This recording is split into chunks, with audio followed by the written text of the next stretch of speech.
Oi pessoal, tudo bom? A gente está aqui com mais um Notícias do ArchiCast para vocês.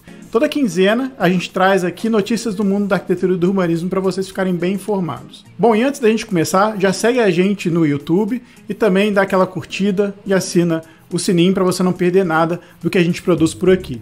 Primeira vez que a gente tem um convidado aqui no Notícias, a gente convidou o Gustavo Novaes, o nosso querido Guga. E aí, Guga, tudo bom? Seja bem-vindo para falar dos Notícias. Beleza, galera? Valeu pelo convite. Bom, tá aqui também comigo o Rafa para apresentar mais esse episódio. Vou dar a primeira notícia. Foi lançado hoje, dia 8 de junho de 2022, o dia que a gente está gravando esse Notícias aqui, o novo Serpentine Pavilion. Dessa vez, quem fez o novo pavilhão é um artista designer chamado Tister Gates. Ele é baseado em Chicago e junto com o arquiteto David Adjaye, ele fez o pavilhão chamado Black Chapel, ou Capela Negra, em tradução livre.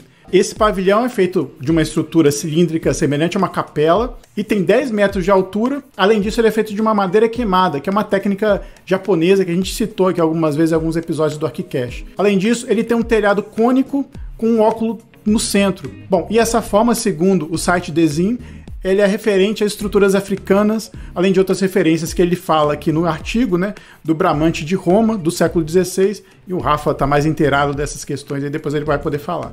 Mas eu queria saber de vocês, o que vocês acharam desse pavilhão, se gostaram, acharam interessante. Guga, pode começar? Posso. Eu acho que a gente perde um pouco da parte sinestésica, né? O Rafa vai falar um pouco mais aí da parte formal, mas por só ver o projeto, né, a obra, e por ser uma estrutura, uma tipologia cilíndrica, com certeza essa implantação dele tem uma questão sinestésica de som, de você ouvir alguma coisa lá dentro ou não ouvir alguma coisa lá dentro, o óculo na cobertura que entra uma luz, que faz um Church of Light ali do Tadawando. Então é um projeto interessante e que a gente sempre perde um pouquinho por não estar lá, né? Não experienciar essa parte sinestésica do projeto. Eu gostei bastante do projeto, me surpreendeu um designer projetando o pavilhão. Normalmente, né, isso é feito por arquitetos e tal. Isso eu achei um ponto interessante e, assim, parece um espaço muito interessante, assim, de uma celebração ecumênica, talvez, assim. No vídeo dá pra ver direitinho como é que eles estão planejando, né, a questão da visitação dos eventos, vai ter um sino tocando e chamando, tem todo, né, ritos, né, por detrás dessa arquitetura que traz formas muito simbólicas da história da arquitetura, né, de Camarões, né, lá dos templos romanos, lá do Renascimento, que eles citam Bramante, e também as fornalhas, né, seriam fornalhas, vamos dizer assim, lá de Stoke-on-Trent, que é uma cidade da Inglaterra, cidade essa que é conhecida como a capital da cerâmica, da indústria cerâmica, e essa forma das chaminés que parecem uma garrafa, né, tem relação formal também, quando ele, né, desenha aquele óculo como um elemento de iluminação zenital. Então, assim, tem uma soma de coisas ali que eu não sei se a referência vem de quem escreveu o artigo, o texto, né, ou se de fato estava presente ali na reflexão do Tister Gates, né, quando projetou. E uma curiosidade que eu estava olhando na notícia, quem morou em Stoke-on-Trent, sabe quem foi? O Leme, do Motorhead, e o Slash. Eles moraram nessa cidade. Olha aí. Se o jornalista soubesse, ele ia falar, não, com referência, ele ia falar, Guns N' Roses. Ficou meio solto essas referências aí. É verdade. Bom, vamos caminhando aqui. Guga, só notícia pra gente. Bom, deixa eu passar aqui a nossa agenda de eventos de arquitetura, começando agora em abril e indo até o final do ano. Acho que o primeiro deles, assim, o mais expoente, é o Casa Cor, né? E ele começou de 27 de abril no Rio de Janeiro, termina agora dia 26 de junho, na sequência Goiás, Tocantins, Paraná, São Paulo, dia 5 de julho, e depois passa por grandes capitais, vai para Minas Gerais, vai para o Espírito Santo, Ceará, Pernambuco, enfim. Termina na Bahia, 21 de dezembro de 2022. O próximo é o Morar Mais, um evento que só tinha no Rio e agora tem também em outros estados. Começa em agosto no Rio de Janeiro, vai para Belo Horizonte dia 17 de agosto também, e depois em outubro em São Paulo. E depois o próximo evento, esse bem interessante, que é o CONAD, que é o Congresso de Design de Interiores da América Latina, acho que é o maior até, né? É feito pela Associação Brasileira de Design de Interiores, e ele começa dia 17 de agosto, é do dia 17 ao dia 18. Um pouquinho diferente, né? Ele não fica em exposição como as feiras, ele é no modo de imersão. É de design, né? De arquitetura, é de paisagismo, enfim, artes plásticas, marketing, né? Então tá aí essa nossa agenda de eventos de arquitetura, começando agora em junho. Legal, a agenda de eventos essa agora voltando, né, pós-pandemia, aí acredito que, né, todos os organizadores desses eventos aí com muita expectativa, né, de um retorno e também assimilando coisas que eles foram, né, conseguindo fazer ao longo da pandemia. Dando um spoiler aqui para vocês, a gente vai lançar um programa aí falando um pouquinho da Casacô São Paulo, que esse ano vai ser lá no Conjunto Nacional, na Avenida Paulista, então tem muita coisa interessante. Mas o que eu acho bacana desses eventos, em determinado momento assim, do ano, é porque eles, ao mesmo tempo que eles trazem tendências e tal, da indústria, o próprio modelo, né, de exposição e como que os profissionais trabalham com os materiais, com os ambientes, também devolve, né, para a indústria algumas ideias para renovar aí seus produtos ao longo dos anos e tal. Estabelecem, né, novos jeitos e costumes assim com relação ao design de interiores. Então, para quem gosta dessa área, são eventos assim fundamentais para visitar nesse período e se alimentar aí de boas referências, boas informações de especificações técnicas e tal, para que vocês consigam aí fazer projetos bem assertivos aí nas escolhas de materiais. Acho que é um período bem bacana aí. Tem aquela coisa do mundo da moda também, né? Às vezes a gente vê um desfile e fala, pô, mas quem que vai usar isso na rua? Não é para usar na rua, né? A gente está falando de tendência, de materiais, de estilo, de conceito. Então, tem muita coisa que a gente olha nessas feiras também. E, pô, a pessoa que está com você, às vezes, né, aquele acompanhante, né, aquele marido, aquela esposa que não é do ramo, fala, pô, mas que negócio esquisito, uma torneira dourada. Não é sobre a torneira dourada, né? Tem o conceito, tem os materiais, tem toda uma indústria que vai trabalhar em cima desses conceitos, mirando aí um ano. Geralmente, a janela é 1, 2 anos, né?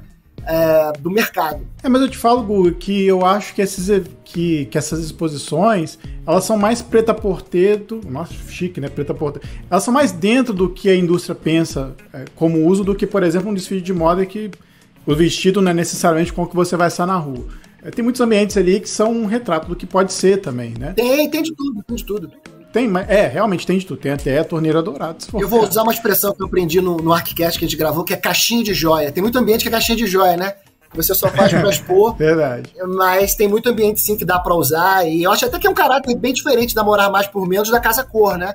Tem essa diferença. Tem muitos ambientes ali da Casa Cor que eles estão realmente para falar de um material, é um patrocinador. Então há um exagero, às vezes, no uso, mas, de novo, criando uma ideia, querendo fazer uma lógica no uso desses materiais, né? E tentando aí ligar essa chama da criatividade para os profissionais que vão usar depois. Eu acho que esses eventos são muito para atualizar o grande público do que a indústria está produzindo, né? É claro que existe também o viés contrário, né? Da própria indústria se adaptar às necessidades dos arquitetos ali que estão na mostra, mas é interessante esse aspecto de atualização e também dos próprios eventos, né? Um evento é sempre muito bacana, você encontrar com as pessoas, fazer um networking, né? Conhecer o que a indústria está produzindo. Então, essas 3 notícias que a gente acabou dando aqui são parte de todo esse ecossistema da construção que faz não só os arquitetos ficarem bem interessados aí no que a indústria produz, mas também traz um pouco do público externo, né, para conhecer o que está sendo produzido. Não, e tem uma coisa interessante que o Rafa falou, que é serem pós-pandemia, né? Então, ano passado não teve, um monte de evento não teve. Esse ano eu fui no Hospitalar, que também é uma feira voltada para o hospital, mas tem uma área só de arquitetura também, de revestimentos, materiais, né? Pô, tava lotada a feira. E pra gente que não foi nessas feiras, né, há 2 anos, não foi no 2020 e não foi em 2021, você reencontrar fornecedores, reencontrar, às vezes, parceiros, né? A gente que trabalha, às vezes, com escritórios complementares que estão em outros estados, fornecedores que a gente passa uma vida, às vezes, falando por e-mail, você encontra o cara na feira dessa, é bem bacana. E a feira estava bem cheia, foi bacana, eu imagino que vai ter esse caráter também nessas feiras que a gente comentou agora. Legal. Rafa, sua notícia agora. Bem, minha notícia foge um pouquinho do que a gente conversou, né? Falando de pavilhão, exposições. É uma notícia que no final de abril foi colocado na Câmara dos Deputados um projeto de lei que cria uma nova figura jurídica que é o microempreendedor profissional. Isso vai ser muito interessante porque vai abraçar grande parte das profissões que lidam com o trabalho de prestação de serviço, mas trabalhos intelectuais de prestação de serviço, ou não só trabalho intelectual, mas um determinado tipo de atividade que não se enquadrava no MEI, no microempreendedor individual. Então a gente tem agora, no momento aí, pós-reforma trabalhista, né, que inicialmente trabalhava-se com a ideia da pejotização, quase como que um processo legalizado, mas desconexo um pouco de uma realidade ética do mercado, e depois reforma trabalhista, com a questão da possibilidade da terceirização da atividade fim, isso se tornou comum. Então o MEP ele vem para substituir essa figura jurídica com uma tributação mais alta, né, para tributação de 5% de faturamento bruto, né? Então a gente tem agora a possibilidade de um novo rearranjo de formalidade nesse mercado. E nessa onda do MEP entra não só arquitetos, designers, advogados, médicos, educadores físicos, uma série de atividades que tem como prestação de serviço atividades que não entravam pelo MEI. Então essa aí é uma notícia aí que abre uma janela de discussão sobre a profissão, legalidade, e complexa demais, mas eu queria saber a opinião de vocês, a experiência de vocês aí também com relação a isso. Só o assunto já tá em pauta, para mim já é fantástico. Já está em vias de uma votação de um projeto de lei, né? Aí então é sensacional. Todo mundo que faz faculdade de arquitetura, eu acho que ninguém entra imaginando ser um funcionário, né? Pô, o cara tá lá exercendo toda a sua criatividade, descobrindo, aí sai de lá e fala, não, meu sonho é sair daqui e trabalhar para alguém. Pô, não é, né?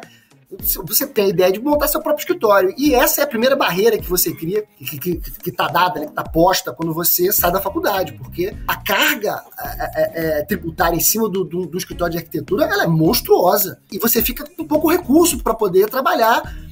Vão se criando várias gambiarras, né? Quando você vai trabalhar no escritório de alguém, outras gambiarras acontecem também. Então, eu acho que essa notícia tá aí para regularizar, para facilitar. Difícil a gente ver alguma coisa boa caindo pro povo de vez em quando, mas essa parece ser uma notícia interessante. O debate é incrível e isso tá virando um PL, para mim é ótimo. Espero que nada estrague nas votações, né? Porque o Brasil às vezes começa com uma ideia boa, uma votação na Câmara, uma votação no Senado, aí o presidente mete a mão, tudo estraga.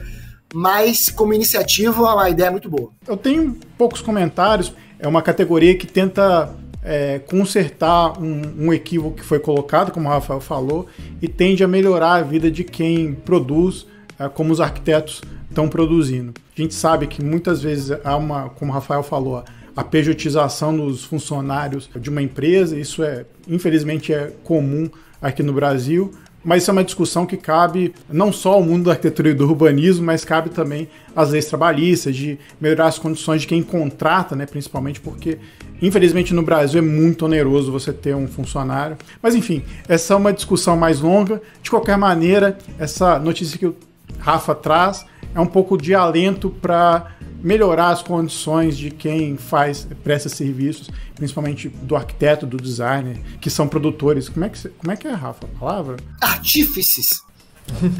Que são artífices. Obrigado, Guga, nessas questões. Sim.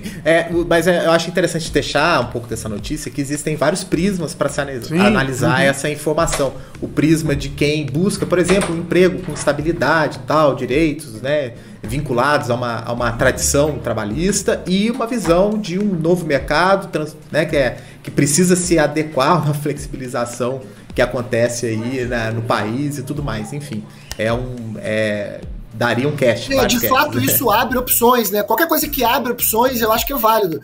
Você fica menos refém, né, da questão do CLT, isso é bom profissional.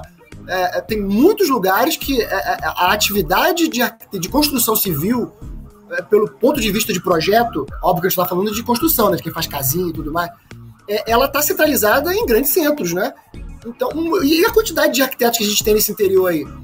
Quais empresas que podem custear um arquiteto por CLT? Mas existe trabalho para eles. E aí, como é que esses caras trabalham? Então, isso de alguma forma facilita, abre um leque de opções que parece positivo. Então, são alguns prismas que o Rafa está comentando. A gente, então, vai encerrando Notícias do Arquicast por aqui.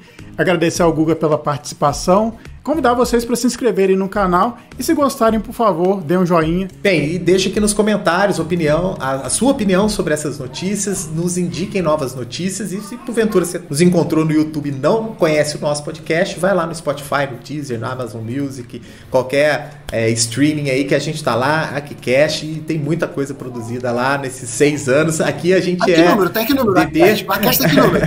O 7 e 8, mas a gente fez fizemos episódios que não entraram com essa numeração, são quase vocês já são grande o suficiente para não lembrarem o número de...